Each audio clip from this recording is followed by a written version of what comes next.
I had a catastrophe 2 years ago where I blew the Metzger, apparently a bulletproof engine, up.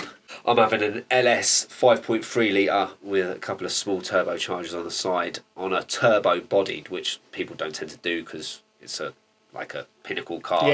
The only factor in putting an LS in a Porsche rather than another Porsche engine was the astronomical cost of Porsche tax. When I got quotes for the original engine to be repaired, the quotes were coming in between 35 and 50. Bit the bullet, went to a local reputable company who had quoted again, not the cheapest but not the most expensive. Mm-hmm.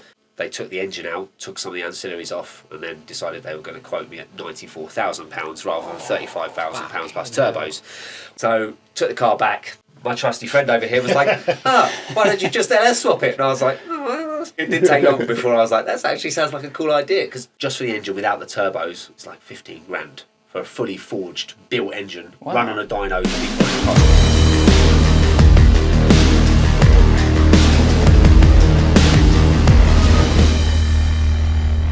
Right position, Chris. Do you like my little stand? That went yeah, sick. I was just seeing that. That come to me about 2 o'clock at night. I was like, oh no, I could do it. Yeah, we can see you. It's right. You can see me this time. He hates your bike stand. Normally it's just this. Oh, it's just like it's like a spider in your face. Stay back about that, you'll be fun. Yeah. I was surprised how short your one was. How short? Yeah, don't take the piss out of him. He's only a ball.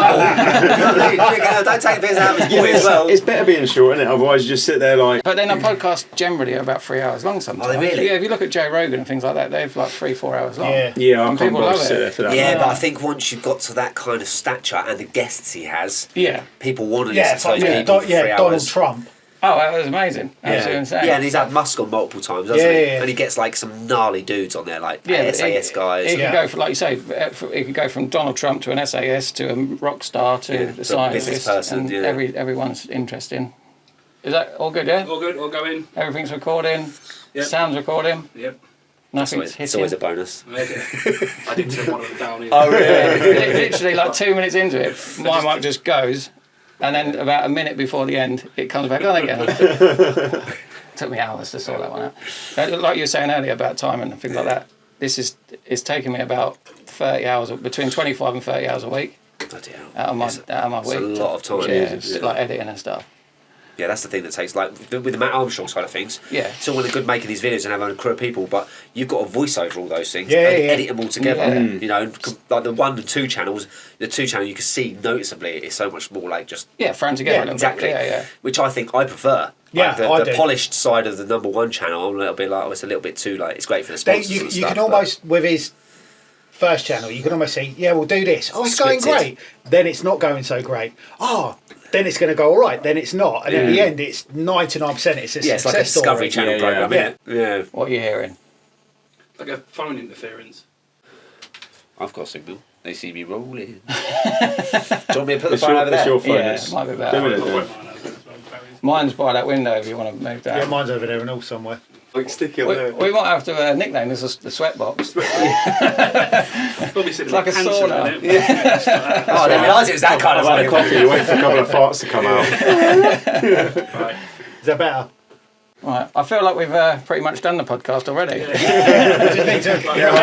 Everything we've just said. Right. 1, 2, 3. There he goes. The old Latino clap. I want to see a Latino ass. Right. 2, I'll get my short. Right, welcome to Gasoline Junkies. I'm Russell. I'm Barry. And we are today joined by... Ollie. Aaron. Aaron's back again. Hello. It wasn't bad enough the first time, you come back again. Well, you know. Just got more stories for us, haven't you? Exactly. Definitely with this one. So we should say that Aaron and Ollie are best friends, aren't you? Nah, we don't like each other. We're not Porsche friends because Aaron's poor, but we're friends. No, he's one of my boys. And you've known each other... Probably 15 years or so? Yeah, probably more than that. Yeah. What, did you get to know each other through cars? Yeah, crashing cars normally. Like, okay. You didn't crash into each other, did you? No. No, I don't know how. I don't really know. Crashed your Golf on your own, didn't you? Yeah. One of the first pictures of Aaron was that I saw was him sat on his bonnet proud because he flipped his Mark III Golf. I was like, my guy. I did that one good, actually. Yeah. So we'll get onto the stories in a bit later. We'll run through our questions first. What car do you drive? Currently, Yes. I don't. A van. But I do. Yeah, I'm in my work van, which is a Volkswagen Crafter. But the car I am building is a 5-year-old owned by me Porsche 911 turbo. And tell us what you're building. So I had a catastrophe 2 years ago where I blew the Metzger, apparently a bulletproof engine, up speed on a private road, and and I'm now LS twin turbo in it, which should be a first in the UK. They've done LS conversions on 997s. Naturally aspirated, though. Naturally aspirated, yeah. The company that I'm doing mine has done a 997 C4 with a LS7 in it. I'm having an LS 5.3 litre with a couple of small turbochargers on the side on a turbo bodied, which people don't tend to do because it's like a pinnacle car.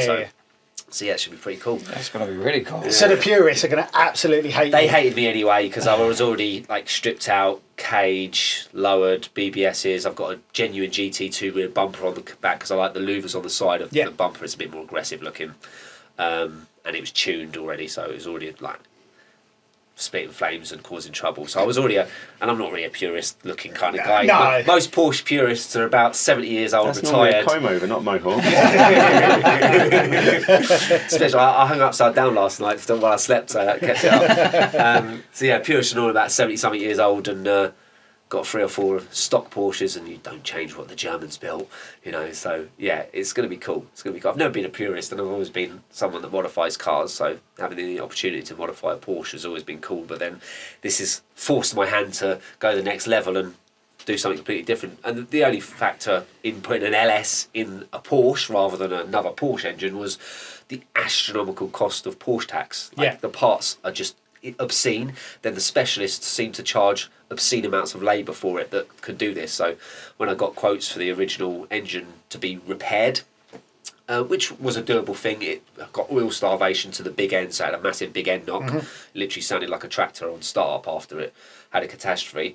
The quotes were coming in between 35 and 50, and that was, you know, a ballpark. I wanted to upgrade the turbos, that's included in that as well, which, yes, it's a lot of money, and you can go and buy a Cat whatever S version of a 997 turbo. Even now in the market you could probably get a high mileage 997 turbo for 50 grand, but then it's not. It was my first Porsche. It's my baby. I'd already put a lot of love into it, so I felt an attachment, as we do to these things weirdly, that I wanted to keep my car. So yeah, the quotes came in what I would say was a reasonable price. I'd rung around, done my due diligence. I'd spent 2 years doing it due to other external circumstances in life, getting married, moving house, wife setting up a business and stuff.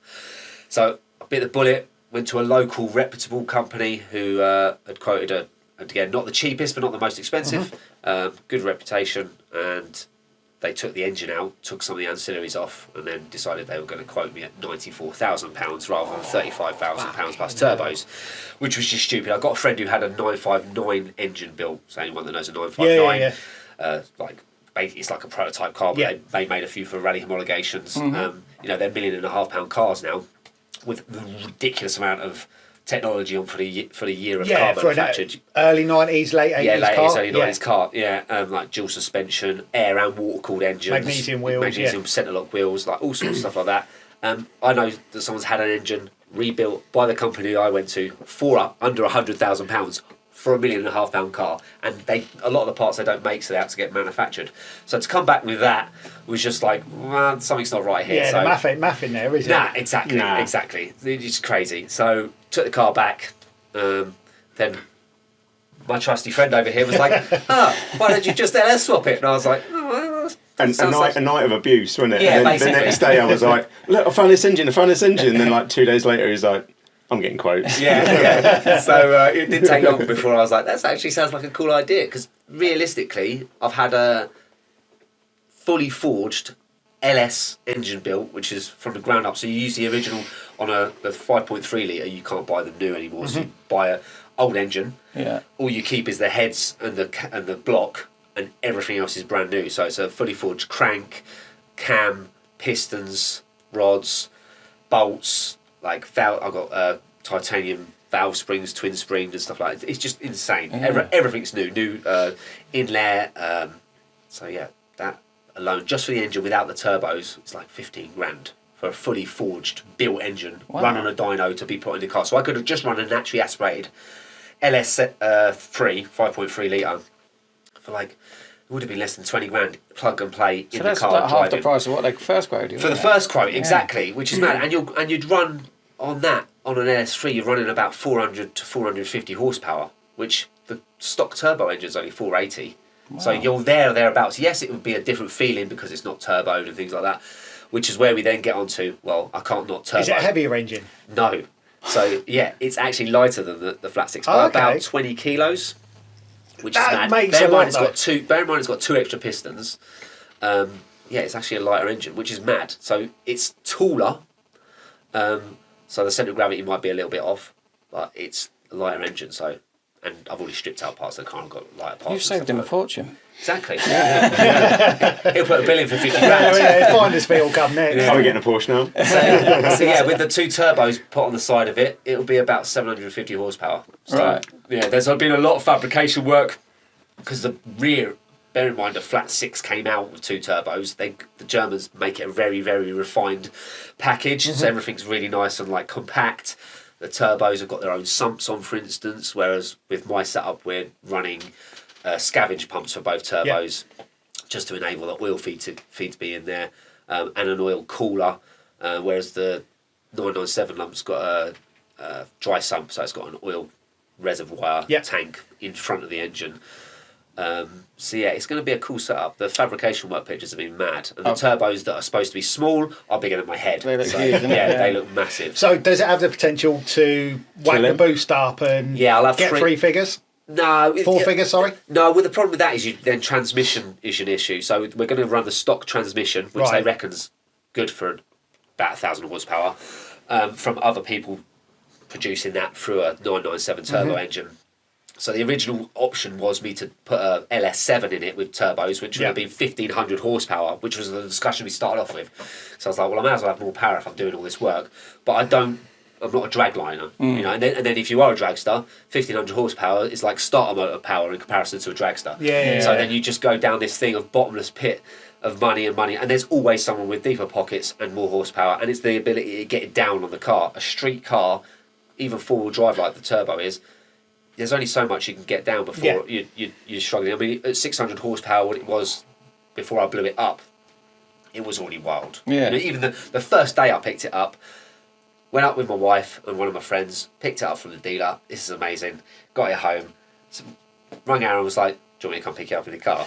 Drove to his house. So we were literally leaving his estate. So we're doing like 5 minutes. Like, does it go sideways? I was like, nah, it's 4-wheel drive. Get to the first roundabout. Yeah, we were backwards. Fully backwards. I was like, I'm going to die. This is it. When I got the pictures through from when they landed from the States, I've gone Turbo Smart TS2s. I don't really get involved in all the technicalities and all the jazz because people ask me like, what's with the inlet? And I don't know. Barry will know. Have you got a GT 6776? Like when I was like telling people this is what I'm doing, they're like, oh, you're going to use these turbos? I'm going to use whatever turbos the people that are building my engine tell me I'm going to use. Like that is for them to do. They give me the warranty on the engine. So exactly. So yeah, got these massive turbos. The way in my mind they're massive compared to the Porsche ones. The Porsche ones I'd say are like the centre of the disc, and the LS ones are like the outside of the disc. Oh, wow. Right. Yeah, and this is the guys who are building the engine who built 25 years worth of LS engine conversions. Plenty of twin turbo things like in RX-7s and in BMWs and in Jaguars and all sorts of stuff. This is them, we'll put 2 small turbos on it because they wanted to reduce the lag because the stock 997 isn't laggy. So, and I didn't want the characteristics to be like an F40 where you get nothing, then death. You know? Just straight death now. Yeah. Now it's just constant death. So yeah, the idea was a smaller capacity engine rather than a 7-litre LS7, go for a 5.3, a bit revier as well. Smaller turbos so there's reduced lag, or little lag, because the boost they'll get coming in about 1700 RPM, which is nice. So it's just going to be drivable power. So I just drive mountain roads like across Europe and B-road bashing. Like I'm not a track guy. I have driven tracks. I used to work for a TVR race team many moons ago. Right. So we used to do a lot of testing. I've driven tracks in race cars, and once you've done that, I think it's different driving your own car on a track. And also, driving your own car on a track is all good, but it costs a lot to repair it when you crash it. And it's also all the other numpties on the road or on the track that haven't got a clue what's going on. Yeah. And they crash into you. We've seen it on YouTube. Yeah. When you've got people with brand new GT3s crashing into Koenigsegg's, for instance, like, there goes £1.5 million. It's like, yeah, I think there was quite a famous one with a fellow in a GT2 RS crashed into a Wira. That's it. Didn't he? Yeah. Literally just came full send, didn't he? Straight to the side of him. So that's some rich people problems, really. Yeah, that really is. If you're running those cars on track, innit? But you don't always see as much in the driver's seat as well. Like when we went round Spa. yeah, so we went out on a Porsche Club trip to the factory.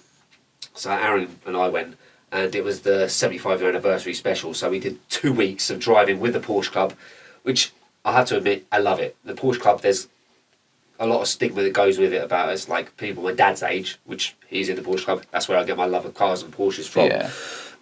That are well-to-do, retired guys with 3 or 4 cars that don't really drive them very fast and just want to take their wives out for lunch and drive cars. And there is a lot of that, but there is also a lot of amazing events that they put on. Yeah. So it's worth their weight in gold. I've had 5 years of Porsche Club experience. I've had dinner in Hitler's Eagle's Nest. You tell me how many people have been to dinner in the Eagle's Nest. You won't have to edit that out. But it's a cool thing. Like Hitler only went there 3 times. Yes, don't get me wrong, it's an atrocity and this, that and the other. But to be able to have an experience, how many other people do you know that's been to the Eagle's Nest, which is basically a mansion on the top of a mountain, on the very top, with a tunnel through into the middle of the mountain. Was it like a proper James Bond villain experience? Even more so than that. Yeah. But it's not something that they offer. So Porsche were able to offer that to us as They keep that quiet, don't they? yeah, it's mad. You get guided tours, private guided tours around the factory, private guided tour around the museum, lunch in a Michelin star steak restaurant at the museum. So anyway, we ate in the restaurant. we had the meal, steak in the restaurant and stuff. But like when we were out on this thing, it was 2 weeks. We went to their Porsche Experience Centre in Northern Italy, which was their new like flagship one. It's got a homologated racetrack on it, and they allow you to drive all their cars. So we did the 4x4 circuit. So anyone that's been in a 4x4 circuit, you're off road, you're in one of their like Cayennes or something like that, and we're there with my dad, right? So we'd gone out. He was with his missus, me and Aaron. Me, my dad, Aaron, and the Porsche guy, like from Porsche, were in this car. The Porsche guy showed us what it could do, and he's like, right, now you guys have a go. So we were doing descend assist, yeah? My dad's 72 now, he was probably like 69 at the time. And the dude's right, we get to the top, he's sat next to my dad, right? Me and Aaron are in the back, already laughing because it's just comedy because my dad's old and trying to drive a 4-wheel drive car. And the guy's gone, right, press this button, you'll see a symbol come up on the dash, you'll say that the descent assist is on, and then just let over everything. Well, Dad didn't really see the thing come on, so he just let over everything. So we've jumped down this like 60-foot drop, right? You hit the bottom of this drop, smash. But me and Aaron are just buckarooing up in the air. The Porsche guy's just shouting in Italian at my dad. My dad's going, I don't know what to do. He was like, brake. So we were there just bouncing like heads off the ceiling and everything. So that was comedy. So yeah, we went to a Spa track day in my car. And Aaron was in the passenger seat, and I was like, "Oh, well, you got? I've not been to Spa before, so I was like, you got a paper of the map. So just tell me whenever we get into a tight corner, just shout out tight, so I know it's a tight corner, so I need to brake more." So all that kept happening is Aaron didn't believe I'd heard him say tight because we were coming to the tight corner because I hadn't started braking yet. So he wanted me to brake about 500 yards before the corner, whereas I was like, well, we'll just wait till the 50-yard sign and then I'm going to start braking. And we're doing like 160, 170 mile an hour in some of these corners. He's going, tight! Taking my helmets on and everything. He's going, just shouting, tight! There was like people in like Megane convertibles and that. Yeah, we're going 160 mile an hour and they're going, oh, there's a gap there, I'm going to go into it. And we're like, he's just like straight and I'm like, fuck! So how steep is Eau Rouge? Crazy. We actually nearly died there as well. So we probably got up to about 140 and we were crapping ourselves. Going up it, yeah. You know, like on a roller coaster where you go down and like, I mean, when I had to, but when your balls go in your mouth and they go, yeah, like it's like that, and it's you get compression at the bottom, sick, like. and then it goes left, right, left. Yeah. So we were there, fortunately enough, once they turned it into tarmac either sides, because we were getting quicker and quicker and quicker. More runoff. Yeah, well, we needed needed it because it. we just went straight, took off over the curb, through the runoff area in front of the grandstands. We were like, yeah, we're going to slow down. It was nuts, because once you get up to the top of it, you've got a long straight down to the chicane. So really, you're doing like top speed you could do. Yeah, but it's mega. What you don't realise is how steep it is coming back down as well. So because once you get up to the top of Rouge, you go up to the chicane, then you do a long like right-hander, then a hairpin right down to a left, right, and then left all over, and that complex coming down is just phenomenal. But going down steep hills on a racetrack messes you up as well, because you're like, well, I need to brake even more than I would brake. It was a mind mess, wasn't it? But it was good having a co-pilot to enable you to not have to worry about thinking where you were. Yeah. Just so you could be like, right, and after 20 minutes. Screaming from the start to finish. Lots of screaming. Yeah, like the type things. It's like, and it was more the other cars. Aaron found it more scary than it was when we were doing like the Stelvio Pass and stuff, because you've got. Boom! We did that in the snow as well. We did Stelvio in the snow, and we were like. Yeah, doing over 100 mile an hour. No speed limit. We were foreign, it's fine. they don't count. So yeah, we were doing over 100 mile an hour between switchbacks on the Stelvio Pass in the snow. Wow. I can't remember if I had my Cup 2s. No, we had PS4s. No, we had PS4s. We didn't have Cup 2s. So they're the GT, everyone else did, the GT cars that are out there, potatoes. all on Cup 2s. Anyone that has ever driven any performance car with Cup 2s on or PS4s on knows Cup 2s only work if it's warm. Yeah. They've got zero traction in anything other than warm. So the PS4s is a great all-weather tyre. So I run Cup 2s in the summer and PS4s in the winter. We went up and down 3 times by the time the other guys yeah, they were down. just tiptoeing, and there's us fully just like, what? I mean, you get a lot more grip, but also having four-wheel drive makes a massive difference in that conditions as well. But yeah, it was mega, wasn't it? We were like teenagers seeing our first pair of titties. We were like, oh my God. you know, like the ultimate photo, like of the actual pass downwards. Yeah. We got to the top, and by chance we sort of looked over, and I was like, oh my God, it's here, and it is as beautiful. Yeah, because we didn't realise where we were, because it was the first time we'd been doing a Stelvio as well. So we just stopped out like a buzzing, let's get out and take a photo. And we just happened to be at the perfect spot to take that shot of down all the switchbacks and stuff. And we were just like, oh my God, it's here! Like, and you just we were literally like kids. Spam the photos. Yeah. It is as beautiful as you see it in photos, if not more. It's just like.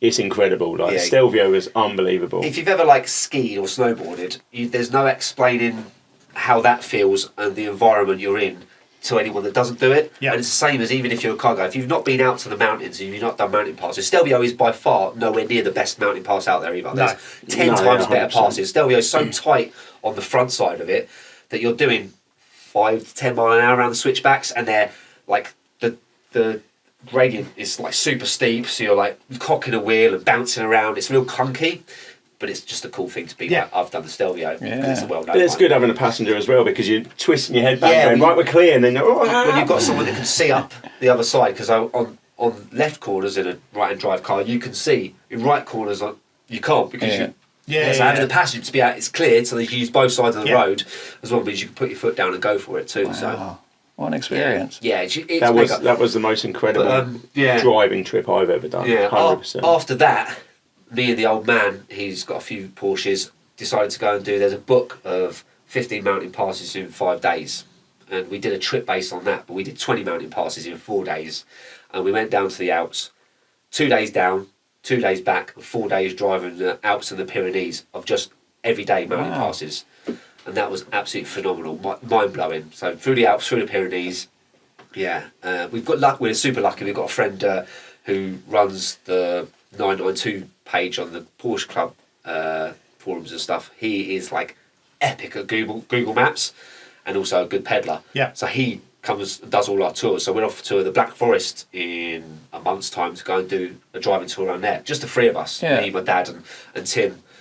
We did the Spanish Pyrenees, so I took my dad to the Monaco F1 last year for his 70th. But conveniently, 2 weeks before the Monaco F1 was Monaco Historic. So I was like, well, let's go do that. Instead of coming home, because you've got to drive 2 days to get down to Monaco, let's just drive to Spain, do 10 days driving in Spain, and then drive back and do the Monaco F1. So that's what we did. So we met Tim in Spain and did 10 days driving the Pyrenees. Who knew they had vultures in in Spain as well? No. Yeah, they got vultures. We come round to a dead cow on the side of the road with 3 vultures that are their wingspans are twice the width of this Huge, booth. yeah. Monsters, 3 of them just chilling there in the road with a cow as roadkill. Is that when you're like, please don't break down, please don't break down? Mate, they soon went off like scarpered, but when they take off, it's like Batman's taking over because their wings are wider than the car. So yeah, we saw that, which was pretty cool. But yeah, we went and did the Spanish Pyrenees, and the Spanish mountains are amazing too. And the good thing about most of European driving is, unless you're in a city, no one's driving on the roads. Yeah. All right. There's no one there because the population is so small in comparison to the size of the country that everyone uses the motorways to commute, like we all do, even in here. But the back roads, like our B roads, are always full because so many people are getting from A to B. France, Spain, Germany, Switzerland, Austria, all of that. There's no one on the roads. And you don't want to go drive motorways. And they're so well done as well. Like when we went to Le Mans, those roads, like the farmers' roads were better than any of our main roads. They were stunning. They were like freshly tarmac. Single track tarmac roads that you've got to have passing bays because they're that narrow. Yeah. But they're just going through fields of corn. Are like racetracks. Yeah. They're beautiful. Oh, wow. Absolutely beautiful. So we nearly died. But, Again. There's more depth conversation. We were staying in like I don't know what you call it, a chateau, wouldn't it? Yeah. Like a baller chateau just outside Le Mans with an outdoor swimming pool that was like -500, but it looked cool in pictures.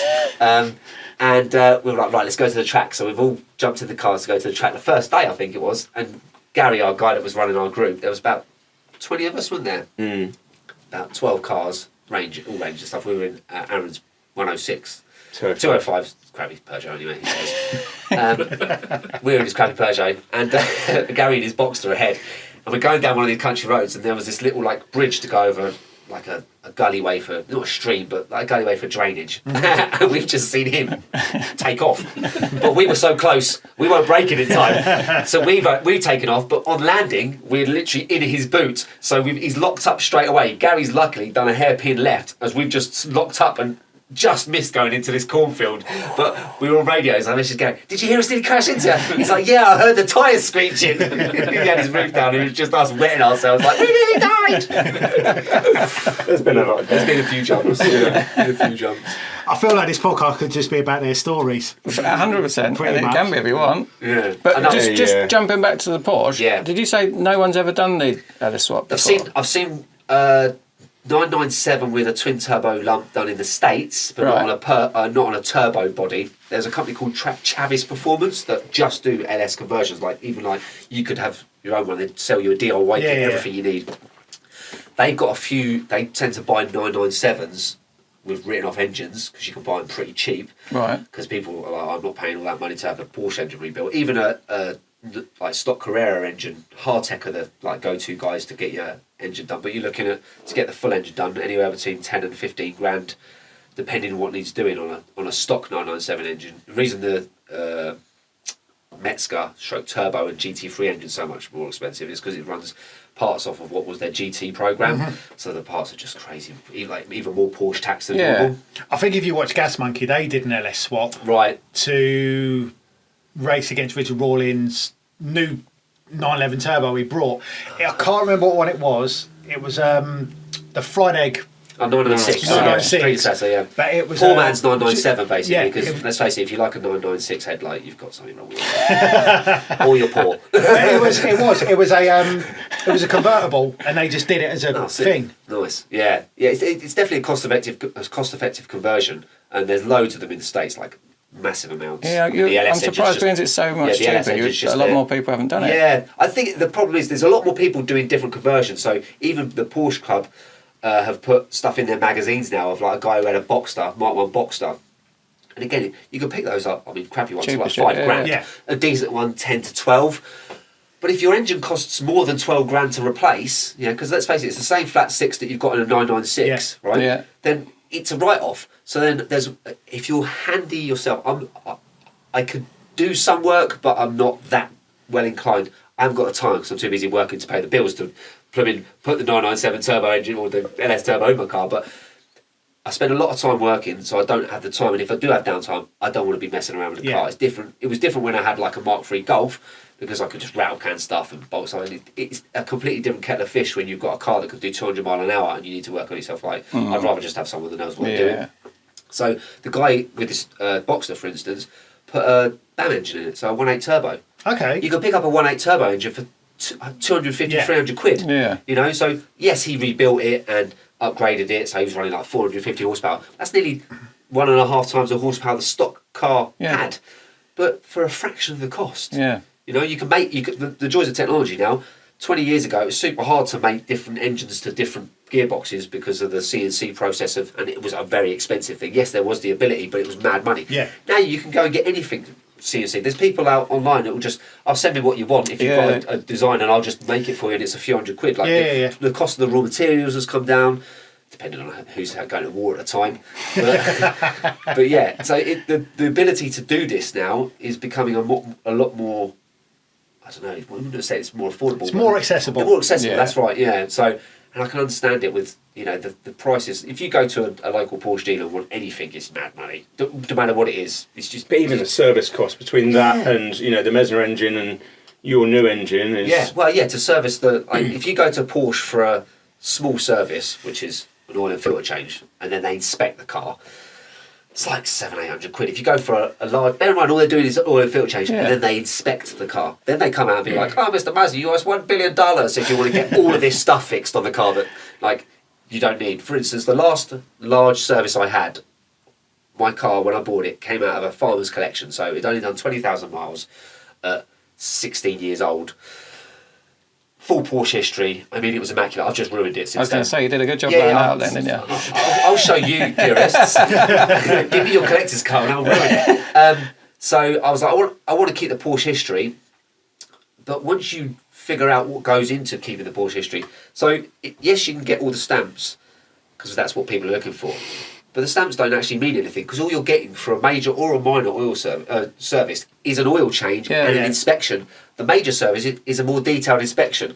So then what they want to do, they want to give you this list of all the stuff. So my last major inspection, bear in mind it's got a full Porsche history, so any Porsche dealer can see what happened at any other Porsche dealer on the car. And it's got, you know, like the gearbox and diff should be changed, oil should be changed at 12 years. So mine was fully up to date, had everything done that it needed to be done. Took it to the local Porsche centre. We're in Milton Keynes. Anyone knows where that is, they know. Yeah. Useless. And and they come back, sweet, that's £1,000 for your service, Mr. Marsden. Here's our list of things that we need you to change. Not like recommend need you, because they're like red lights. Oh my God, the world's going to die. There's traffic light, red, orange and green.